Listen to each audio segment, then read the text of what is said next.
Well, I've been riding since mid-60s. Started out on dirt bikes, racing motocross and stuff as a kid. As I got older, progressed into street bikes. For me, it's an emotional experience. Being a veteran, having a son that serves in the Marine Corps now, you know, seeing all the people come out and show their support for our troops is quite moving. It was a different culture back then. Harleys weren't quite as accepted, if you will, by the mainstream. It's an American legend.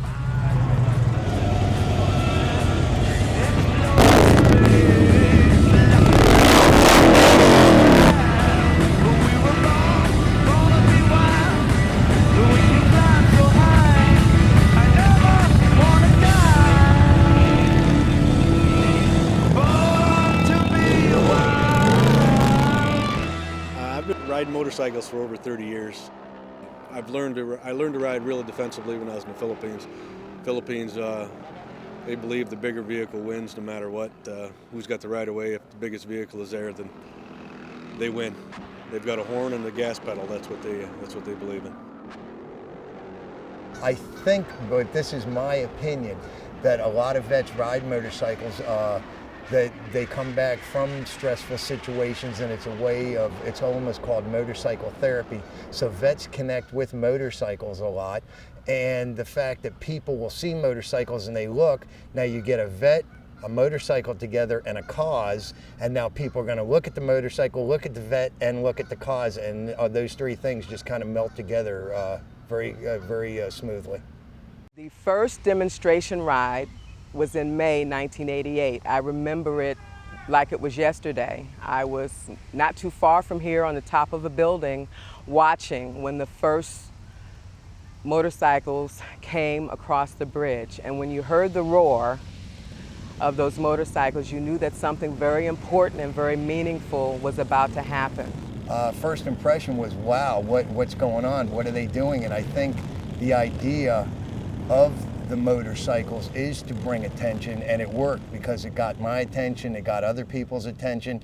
The whole nation now goes, hey, what's going on over there? And once they find out what it is, that it's not just a motorcycle ride, that it's a demonstration for POW/MIA affairs, other people start getting involved in it, and it's a really good activity to be involved in. The first demonstration ride, it was just a bunch of veterans from across the country who shared their concern for those who did not make it home.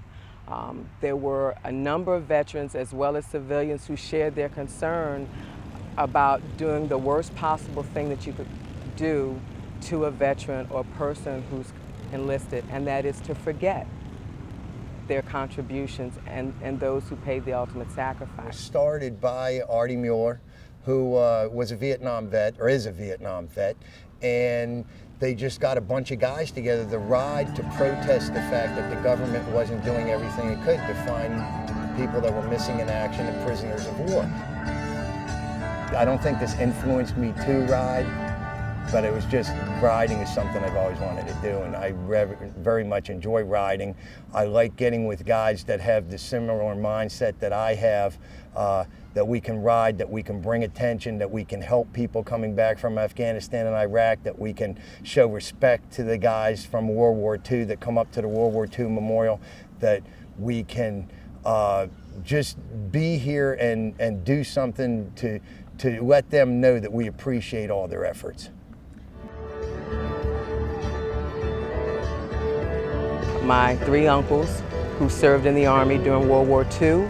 One uncle served in the Navy during World War II. I have an uncle who served in the Army during the Korean War, and another uncle who served 2 tours during the Vietnam War.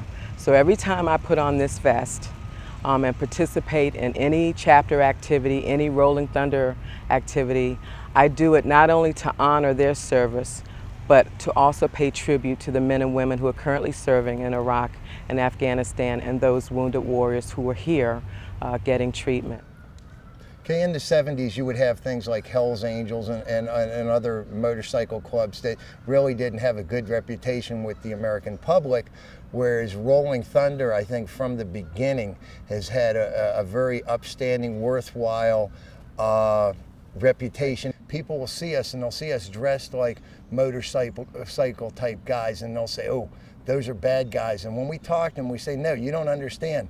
We're not one percenters. We're not outlaw bikers. We're the good guys. And I like being a good guy, excuse me, and I think the rest of the guys in the chapter feel exactly the same way, that we're here doing what we can to help the guys that, like I was saying before, put their lives on the line, to let them know that somebody does appreciate their efforts.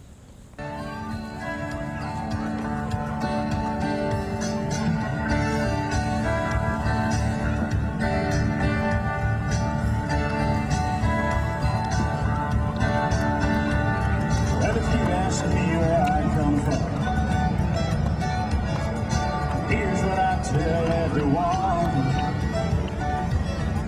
I was born by God's dear grace in an extraordinary place where the stars and stripes